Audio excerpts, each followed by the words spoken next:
ఇప్పుడు laparoscopic bariatric సర్జరీతో మిగతావన్నీ reverse అవుతాయా సార్?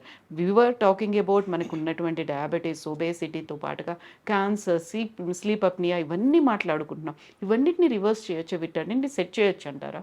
అంటే diabetes, blood pressure, sleep apnoea reverse చేస్తుంది. అంటే ప్రపోర్షన్ డిఫరెంట్.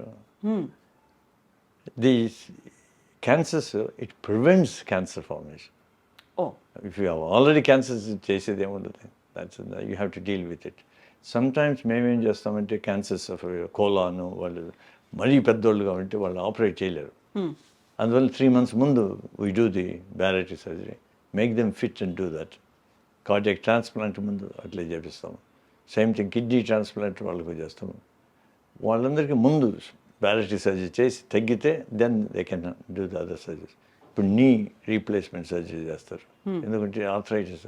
బట్ మీరు ఒబీస్ అయితే sorry you are not fit for surgery అంటారు. వాళ్ళని ఫిట్ చేస్తాం ఎట్లా? By surgery, bariatric surgery or weight loss surgery. అందువల్ల weight loss surgery is suppose to be called as metabolic surgery. Because ఇది metabolic surgery అంటే metabolic problems reverse చేసేస్తుంది. కాబట్టి అది ఇన్ఫ్లమేషన్ తగ్గించేస్తుంది. గుడ్ హార్మోన్స్ వస్తాయి, బ్యాడ్ హార్మోన్స్ పోతాయి.